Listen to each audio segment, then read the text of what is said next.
আসসালামু আলাইকুম সুপ্রিয় দর্শক, আমি শাকিল আর আপনারা দেখছেন বিশ্ব বাংলা কৃষি, সর্বদা কৃষকের পাশে থাকে। সুপ্রিয় দর্শক, আপনার লাউ গাছের যদি ফলন দ্বিগুণ করতে চান বা ফলন যদি বাড়াতে চান তাহলে এই ভিডিওটি আপনারই জন্য।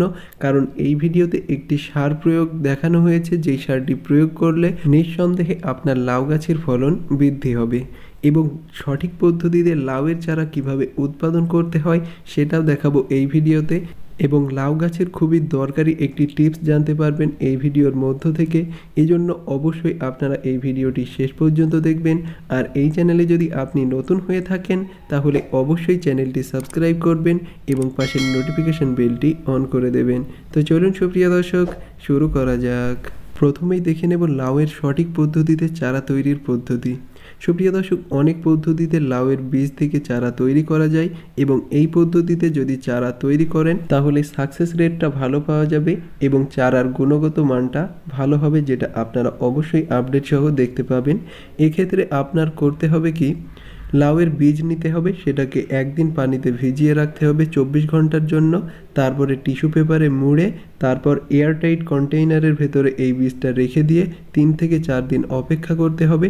তারপরে আপনাদের এই বীজগুলি জার্মিনেশন হয়ে যাবে, ঠিক ভিডিওতে যেমন দেখতে পাচ্ছেন এই পদ্ধতিতেই জার্মিনেশন হয়ে যাবে। এবং এই স্প্রাউটেড বীজ যদি রোপণ করা হয় তাহলে এই চারার গুণগত মান ভালো হবে, যেটা আপনারা অবশ্যই দেখতে পাবেন। এবং এই স্প্রাউটেড চারাগুলি রোপণ করার জন্য এখানে আমি 5 ইঞ্চি মাটির একটি পাত্র ব্যবহার করছি এবং এখানে যে আমি সয়েল মিডিয়া নিয়েছি বীজ থেকে চারা তৈরি করার জন্য, এই সয়েল মিডিয়ার মধ্যে আছে 50% জৈব সার, গোবর সার, পাতা পচা সার, সবজির উচ্ছিষ্ট থেকে তৈরি সার ইত্যাদি সার আপনারা ব্যবহার করতে পারেন 50%।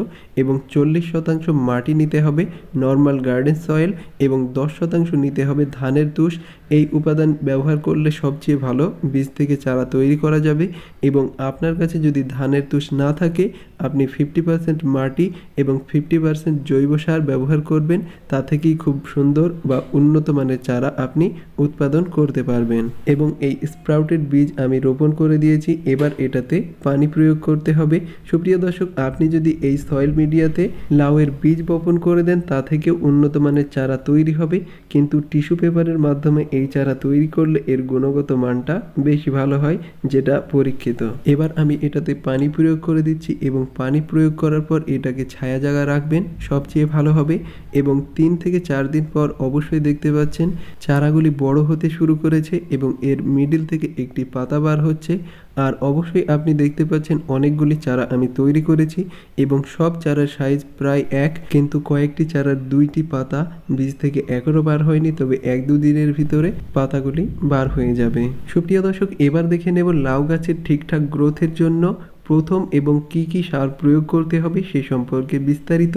এবং এই প্রথম সার প্রয়োগ হবে 20 থেকে 30 দিনের মধ্যে। এর ভিতরে যদি সার প্রয়োগ করা হয় তাহলে গাছের গ্রোথটা খুবই ভালো হবে এবং আপনি প্রচুর পরিমাণে ফলন পাবেন। এবং আরেক চালান সার প্রয়োগ দেখতে পাবেন এই ভিডিওর মধ্যেই। এখানে আমি 15-15-15 এনপিকে সার প্রয়োগ করছি। এটা যদি প্রয়োগ করা হয় তাহলে গাছের গ্রোথটা ঠিকঠাক থাকবে এবং চারা থেকে 1 বিঘা দূর দিয়ে এই সার প্রয়োগ করতে হবে। আপনি অবশ্যই দেখতে পাচ্ছেন ঠিক এই পদ্ধতিতে সার প্রয়োগ করতে হবে এবং 50 গ্রাম হারে এই সার প্রয়োগ করতে হবে।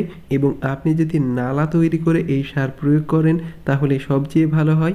এবং সার প্রয়োগ শেষে অবশ্যই এই সারগুলিকে মাটির নিচে ঢুকিয়ে দিতে হবে।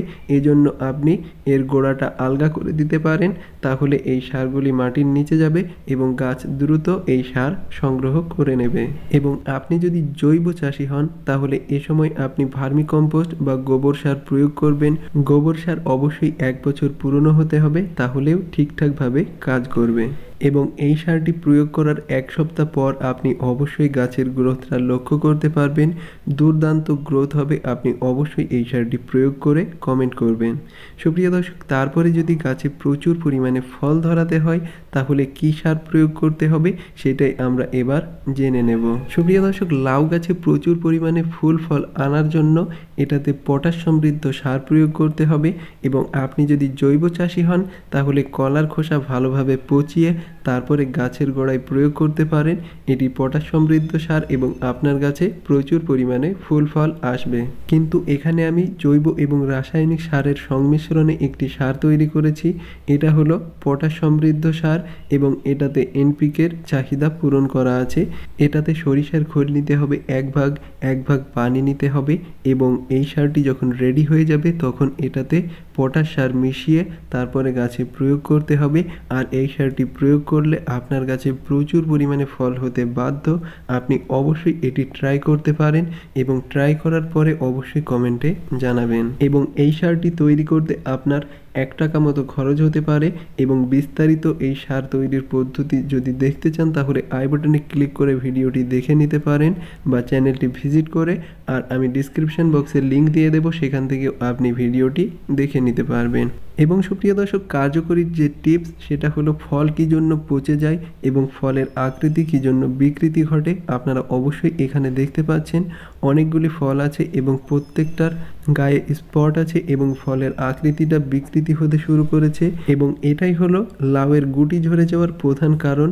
আর এই প্রধান কারণ হচ্ছে মাছি পোকার আক্রমণে। আপনারা অবশ্যই এই লাউটিতে দেখতে পাচ্ছেন মাছি পোকা। মাছি পোকা তার ওভিপোজিটর ঢুকিয়ে ভিতরে ডিম পাড়ে, যার ফলে ছোট অবস্থাতেই লাউ শুকিয়ে যায় বা ঝরে পড়ে যায়। এবং এটা রোধ করতে অবশ্যই আপনাকে সেক্স ফেরোমন ফাঁদ ব্যবহার করতে হবে। এই সেক্স ফেরোমন ফাঁদের দাম 70 টাকা, কিন্তু এর লেউর পাওয়া যায়। আপনি যদি লেউর ক্রয় করেন তাহলে 20 থেকে 30 টাকার মধ্যে এটি হয়ে যাবে, কিন্তু এটাতে একটু খাটনি আছে এবং এটি আপনি যদি প্রতিস্থাপন করেন তাহলে মাছি পোকা সব মারা পড়বে এবং এই ধরনের সমস্যা আর দেখা দেবে না, আর আপনার কাছে প্রচুর পরিমাণে ফলন হবে। সুপ্রিয় দর্শক, এই ভিডিও সংক্রান্ত যদি কোনো প্রশ্ন থাকে তাহলে অবশ্যই কমেন্টে জানাবেন এবং ভিডিওটি লাইক আর বিশ্ব বাংলা কৃষি চ্যানেলটি সাবস্ক্রাইব করতে মোটে ভুলবেন না। সুপ্রিয় দর্শক, ধৈর্য ধরে ভিডিওটি শেষ পর্যন্ত দেখার জন্য আপনাকে অসংখ্য ধন্যবাদ। থ্যাঙ্কস ফর ওয়াচিং বিশ্ব বাংলা কৃষি।